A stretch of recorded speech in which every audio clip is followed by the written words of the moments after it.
সন্ধ্যাবেলায় গোপাল পড়ে পড়ে ঘুমিয়েছিল আর নাক ডাকছিল সমানে। ওদিকে নাতি নাতনিরা এসে সমানে গোপাল দাদু করে চিৎকার করে ডাকতে থাকে, ও গোপাল দাদু ওঠো না, একটু আমাদের গল্প শোনাও না গো। অমনি না বললে গোপাল দাদু এরূপ করলে সহজে উঠবে না, বুঝলি, আমাদের অন্য কোনো উপায় বের করতে হবে। পুটি বলে, দূর সেই ভালোই লাগে না, ভাবলাম গোপাল দাদুর কাছ থেকে একটু সন্ধ্যাবেলা গল্প শুনে গিয়ে একটু পড়তে বসবো, কিন্তু গোপাল দাদু দেখ পড়ে পড়ে। ওদিকে গোপালের গিন্নি বলে, কিরে তোদের গোপাল দাদু এখনও ঘুম থেকে উঠলো না? ওদিকে গুলটি বলে, দিদি তাহলে এক বালতি জল এনে দেবো? বলে, হ্যাঁ দে দেখিনি। অমনি গোপালের গিন্নি এক বালতি জল পুরো বিছানায় ছুঁড়ে মারে। যখন দেখে তখনও গোপাল ঘুম থেকে ওঠে না, অমনি বলে, এ কি গো?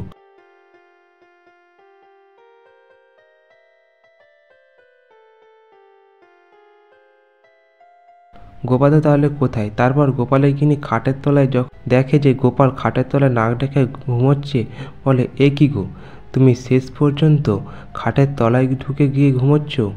গোপাল অমনি উঠতে গিয়ে মাথায় খাটের মধ্যে ঠক্কর খায়, বলে, উফ বাবার, তোদের জ্বালায় আমি একটু শান্তিতে শুতেও পারবো না। গোপালের গিন্নি বলে, তোমার আর কাজ কি আছে? সারাদিন খাওয়া আর ঘুমানো, পড়ে পড়ে ঘুমানো ছাড়া আর কোনো কাজ রয়েছে তোমার?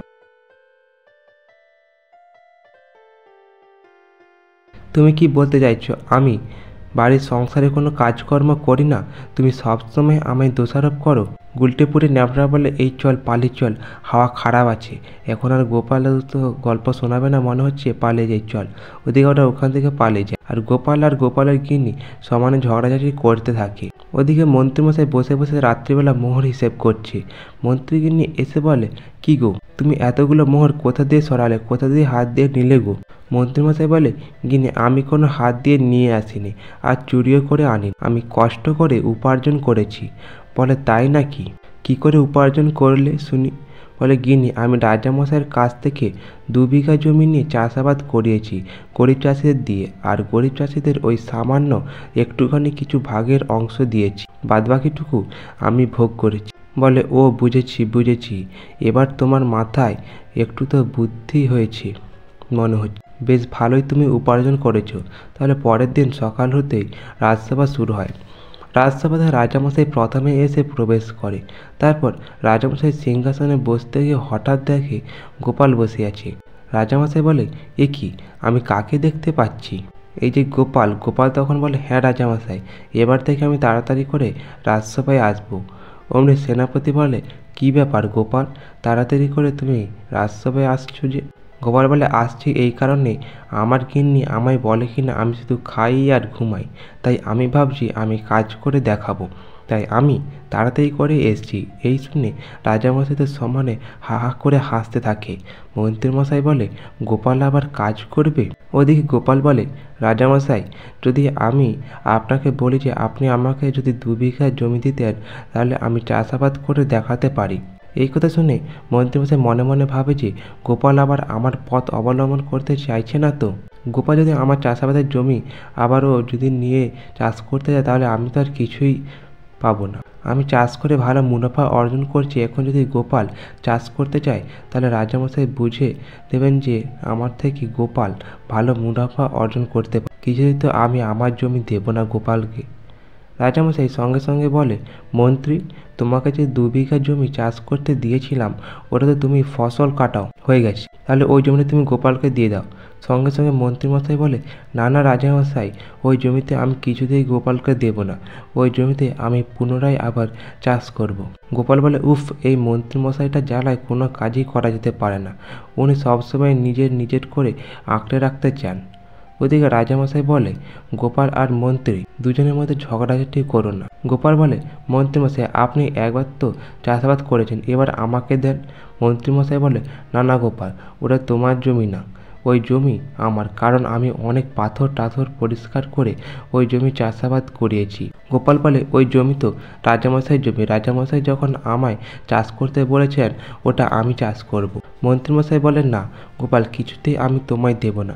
রাজামশাই বলে, উফ, তোমরা এই সাপে নেউলের সম্পর্ক, তোমরা এই ঝগড়াঝাটি বন্ধ করবে? আচ্ছা, আমি একটা তোমাদের উপায় বলছি, তোমরা দুজনে মিলে ওই 2 বিঘা জমিতে চাষ করবে। গোপাল তখন বলে, রাজামশাই 2 বিঘা জমিতে আমরা দুজন কি করে চাষ করব? বলে 1 বিঘে মন্ত্রীমশাই আর 1 বিঘে আপনি চাষ করবেন। ওই দুজনেই চাষ করার পরে যে ফসল ও ফল উঠবে সেই ফসল আমার সামনে বিক্রি করতে হবে। বিক্রি করার পরে যার বেশি পয়সা উপার্জন হবে তাকে আমি 2 বিঘা জমি চাষ করতে দেব। এই শুনে মন্ত্রী আর গোপাল দুজনে রাজি হয়ে যায়। রাজসভা শেষ হয়ে যাওয়ার পরে মন্ত্রীমশাই বাড়ি ফেরার পথে একা বকতে বকতে যায়। গোপাল কি মনে করছে, গোপাল আমাকে তো চেনে না, আমি ঠিক ওই 2 বিঘা জমি চাষ করব আর ভালো ফসল ফলাবো। আর গোপাল যদি ওই জমিতে চাষ করে তাহলে গোপালের জমিতে তো আমি আগুন লাগিয়ে পুড়িয়ে দেব, আর আমি হব ওই জমির মালিক, আর আমিও একাই চাষ করব ওই জমিতে। ওদিকে মন্ত্রীমশাই বকতে বকতে যেতে থাকে, ওদিকে গোপালও রাজসভা থেকে বেরিয়ে বকতে বকতে একা একা যেতে থাকে। গোপাল বলে, আমাকে তো চিনে না মন্ত্রীমশাই, আমি কেমন ধরনের, আমি আমার বুদ্ধির জোরে ঠিক আমি জিতবই। আমি ওইখানে এমন ভালোভাবে ফসল ফলাবো যাতে মন্ত্রীমশাইকে আমি হারিয়ে দিয়ে পুনরায় আমি 2 বিঘা জমিতে চাষ করব। অমনি যেতে যেতে হঠাৎ দেখে মন্ত্রীমশাই কার সাথে একটা কথা বলছে। বলে, এই রে, দেখি তো, এটা মন্ত্রীমশাই মনে হচ্ছে। ও মন্ত্রীমশাই বটাকটার সাথে কথা বলে, একবার গাছের আড়াল থেকে শুনি তো কি বলছে। গোপাল গাছের আড়াল থেকে যখন শোনে মন্ত্রীমশাই বটাকটাকে বলে, এই বটাকটা শোন, তোদের একটা কাজ করতে হবে। বটাকটা বলে, মন্ত্রীমশাই কী এমন কাজ করতে হবে? বলে, বটাকটা রে, আমাদের দুজনকে, গোপালকে আর আমাকে রাজামশাই ওই 2 বিঘা জমিতে চাষ করতে দিয়েছে, তাই আমি তো ওই 2 বিঘা জমি থেকে একা একা চাষ করে অনেক মুনাফা অর্জন করতাম। বলে, হ্যাঁ জানি তো, আপনি ওই গরিব চাষিদের সামান্য লাভ দিয়ে আপনি পুরো লাভটাই নিতেন, এগুলো সব জানি তো। বলে, তাই আমি ভেবছি এবারে গোপাল যেটুকু চাষ করবে ওর চাষের পর ফসল কেটে নিলে তারপরের দিন তোরা রাত্রিবেলা গিয়ে ওর ফসলে আগুন লাগিয়ে দিবি, তাহলেই পরে আর ওই ফসলও বিক্রি করতে পারবে না, তারপর আমি জিতে যাব। বলে, হ্যাঁ বুঝেছি মন্ত্রীমশাই, ভালো বুদ্ধি বলেছেন, তাহলে আমরা সময় মতো করে এসে এই গোপালের চাষের জমিতে আগুন লাগিয়ে দেব। গোপাল মনে মনে ভাবে, ব্যাপারটা তো মন্দ নয়, এখন এরা যখন আগুন লাগাবে বলছে আমার চাষের জমিতে, আগুন তো লাগাবেই, আমি তো আটকাতে কিছুতেই পারো না, কিন্তু কি করা যেতে পারে, আমাকে তো একটা উপায় বের করতে হবে যাতে ওদেরকে ক্ষতি থেকে আমার আরও বেশি লাভ করা যেতে পারে। এরূপ করে বুদ্ধি খাটাতে খাটাতে গোপালের মাথায় একটা বুদ্ধি চলে আসে। তারপর পরের দিন যখন ওই জমিতে গোপাল গুলটে পুটি ন্যাপড়া দিয়ে নিয়ে যায়, মন্ত্রীমশাই জমিতে যায়। মন্ত্রীমশাই বলে, কি গোপাল, তোমার জমি কখন চাষ করবে আর কি চাষ করবে? গোপাল বলে, কেন মন্ত্রীমশাই, আমার জমিতে ঘাস চাষ করব। মন্ত্রীমশাই বলে, মানে ঘাস চাষ করবে?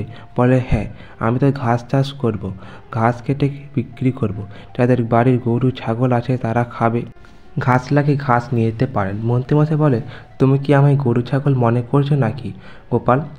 তারপর মন্ত্রীমশাই চলে যায়, গোপালও চলে যায়। ওই দিন রাত্রিবেলা গোপাল বাজার থেকে লাল আলু চারা কিনে নিয়ে আসে। লাল আলু চারা কিনে নিয়ে এসে ওই ঘাস বাগানের ভেতরে গিয়ে লাল আলু চারা বসিয়ে দেয়। তারপর 3 দিন কেটে যাওয়ার পরে মন্ত্রীমশাই চাষের জমি দেখতে আসে। যখন দেখে ধানের ফসল সব ফুলে গেছে, আর ওদিকে গোপালকে বলে, গোপাল, তোমার ফসল ফুলে গেছে। গোপাল বলে, হ্যাঁ, আমারও তো এই দেখতে পাচ্ছেন না কত বড় বড় ঘাস হয়ে গেছে। বলে, তাহলে গোপাল, তুমি তাহলে কবে কাটবে? বলে, আপনি যবে কাটবেন আমিও তবে কাটবো। বলে, আমি তো কালকে আমার গাছ কেটে ফেলবো, তা তোমার গাছ কাটবে? বলে, আমিও তাহলে কালকে আমার ফসল কেটে ফেলবো। মন্ত্রীমশাই বলে, তাহলে পরশুদিন রাজামশাইকে আসতে বলি, কারণ তোমারও ফসল আর আমারও ফসল রাজামশাইয়ের সামনে পরশুদিন বিক্রি হবে। বলে, তাই হবে। মন্ত্রীমশাই তারপরের দিন রাত্রিবেলা রাজামশাই দেখা করতে যায়। রাজামশাইকে বলে, রাজামশাই, আমরা পরশুদিন ফসল বিক্রি করব, আপনি তাহলে থাকবেন কেমন? রাজামশাই বলে, গোপাল কী চাষ করলো? বলে, গোপাল ঘাস চাষ করেছে রাজামশাই। রাজামশাই বলে, ঘাস চাষ? বলে, হ্যাঁ রাজামশাই, আপনি গিয়ে দেখবেন। বলে, মন্ত্রীমশাই চলে যান। রাজামশাই মনে মনে, গোপালের যা বুদ্ধি, নিশ্চিত কিছু একটা করে রেখেছে তো, ঘাস চাষ করে নিজে হেরে যাবে না। পরদিন বিকালবেলা গোপালের হাঁস সমস্ত কিছু কেটে রেখে দিয়ে চলে আসে। তারপর নাতিনাতনিরাও একসাথে গিয়ে বলে, দাদু আলু। বলে, দাঁড়া, এটা আমাদের লুকিয়ে লুকিয়ে করতে হবে। তারপর ওরা আস্তে করে লাল আলুগুলোকে গুছিয়ে নিয়ে ঘাসের মধ্যে রেখে দিয়ে চলে আসে। তারপর রাত্রিবেলা হতে বটা ঘটা গিয়ে ওই গোপালের ওই ঘাসের মধ্যে আগুন লাগিয়ে দেয়। পরের দিন সকাল হতেই রাজামশাই সবার সকলে মন্ত্রী গোপাল সকলে মিলে আসতে থাকে গোপাল আর মন্ত্রী চাষের জমি ফসল বিক্রি করার জন্য। অমনি আস্তে আস্তে পথে বলতে থাকে, তাহলে কে জিতবে? সকলে বলতে থাকে, মন্ত্রীমশাই বলে আমি জিতবো। আবার কে জিতবে? ওদের গোপাল বলে অত কি সহজ, আপনি জিতে যাবেন? আগে তো গিয়ে চলুন দেখি। তারপর সকলে এসে উপস্থিত হয় চাষের জমির ওখানটায়। রাজামশাই তাকিয়ে দেখি এ কী কাণ্ড, ফসল এইরূপ করে পড়ল। গোপাল বলে আমার ফসল। বলে গোপাল, তাহলে তুমি কোনো ফসল কাটার পর পাহারা দেন, তোমার জমির ফসল এইরূপ করে ফসলগুলো সব পুরো ছাই হয়ে গেল, তাহলে মন্ত্রী তো জিতে গেল। মন্ত্রী বলে হ্যাঁ রাজামশাই, আমি তাহলে জিতলাম। মন্ত্রীমশাইয়ের কথা শুনে গোপাল বলে দাঁড়ান মন্ত্রীমশাই, রাজামশাই আগে তো আমার দেখুন এই গুলটে পুটি ন্যাপলারা, চল আমরা লাভের গুড়টা বের করে নিই। অমনি পোড়া ছাইকে সরিয়ে তার ভেতর থেকে লাল আলু পোড়াগুলো বের করে গোপাল তুলে খেতে থাকে। বলে দেখুন রাজামশাই, এই পোড়া ছাইয়ের ভেতরে আমরা লাল আলু পুড়ে রেখেছিলাম। আপনি কি ভাবলেন আমি অত সহজে হেরে যাব? মন্ত্রীমশাই বটা ঘটাকে দিয়ে আমার জমিতে আগুন লাগাবে বলে পরিকল্পনা করেছিল, তাই আমি লুকিয়ে লুকিয়ে লাল আলু চাষ করেছিলাম। আর চাষের পর ওই ঘাস কাটার পরে ওই লাল আলু তুলে নিয়ে ওই ঘাসের মধ্যে লুকিয়ে রেখে দিয়েছিলাম। এর ফলে ঘাসটা পুড়লের সঙ্গে আমার লাল আলুগুলো পোড়া হলো। এবার এই পোড়াগুলো বাজারে বিক্রি করে যা মুনাফা অর্জন করব, তাতে আপনার লাভ্যাংশ তো মন্ত্রীমশাই থেকে বেশি হবে। এই শুনে মন্ত্রীমশাই তো অবাক। রাজামশাই বলে মন্ত্রী বেটা, তুমি এত বড় অন্যায় করেছ, তোমাকে আমি চাষাবাদ করতে দিলাম গোপালের সাথে, তুমি কি না গোপালের জমিতে আগুন লাগিয়ে পুড়ে দিলে, লাভের লাভ গোপালের জিতে গেল। মন্ত্রীমশাই বলে রাজামশাই আমায় ক্ষমা করে দেন রাজামশাই, আর এইরূপ কখনো হবে না। অমনি বলে রাজামশাই বলে তোমাকে আমি ছাড়বো না। মন্ত্রীমশাই ভয়ে পালাতে গিয়ে ওই পোড়া আগুনের ছায়ার মধ্যে মুখ থুবড়ে পড়ে যায়। তারপর সকলে গোপালের জয় জয়কার করতে থাকে। তো আজ এই পর্যন্ত। গল্পটি ভালো লাগলে অবশ্যই চ্যানেলটি সাবস্ক্রাইব করে দেবেন এরকম আরও কিছু গল্প পাওয়ার জন্য।